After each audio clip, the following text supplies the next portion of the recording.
Pernahkah kamu bertanya, bagaimana ya agar nanti malam bisa cepat tertidur?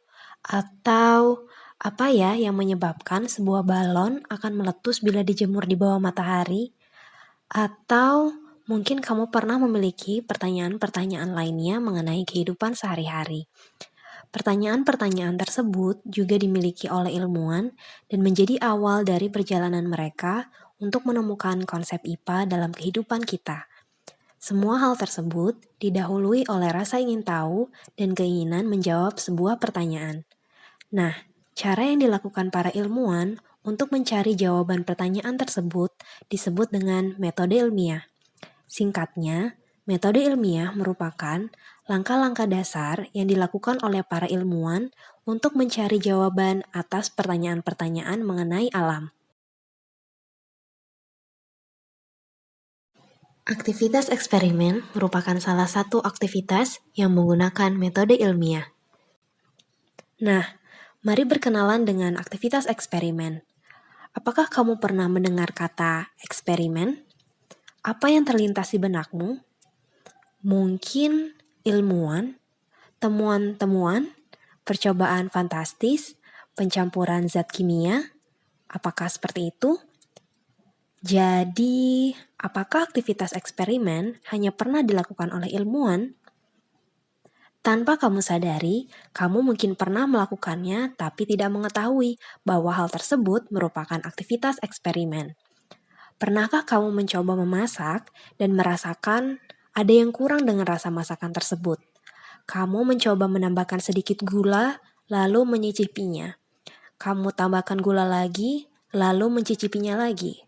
Begitu terus, hingga akhirnya kamu menemukan rasa yang tepat. Aktivitas ini merupakan bentuk sederhana dari sebuah eksperimen.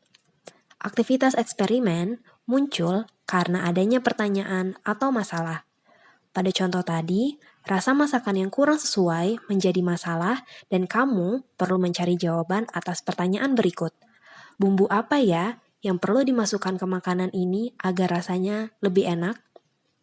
Kemudian, setelah pertanyaan tersebut, muncul dugaan awal yang berpotensi untuk menjadi jawaban. Pada contoh tadi, dugaan tersebut berupa kamu berpikir bahwa bila ditambahkan lebih banyak gula, rasa masakan akan lebih enak.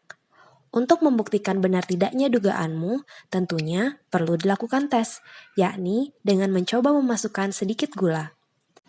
Nah, pada contoh berikut, tes atau uji coba yang kamu lakukan untuk mengetahui benar tidaknya dugaanmu disebut dengan aktivitas eksperimen. Setelah melalui suatu eksperimen, bisa jadi hasil yang diperoleh memunculkan dugaan atau pertanyaan baru untuk dilakukan eksperimen lebih lanjut. Misalnya, pada contoh tadi, ketika kamu merasa gula yang diberikan belum cukup sehingga perlu ditambahkan lagi. Pada aktivitas memasak, kamu mencoba mengetahui hubungan antar variabel, yakni jumlah gula yang dimasukkan dan rasa makanan yang dihasilkan. Kamu akhirnya mengetahui bagaimana pengaruh jumlah gula terhadap rasa masakan yang dihasilkan. Jadi, aktivitas eksperimen bertujuan untuk membuktikan dugaan atas hubungan antar variabel. Aktivitas ini didahului dari adanya suatu pertanyaan atau permasalahan. Nah, jadi yang bisa bereksperimen ternyata bukan hanya ilmuwan kan? Kamu secara tidak sadar sering melakukannya.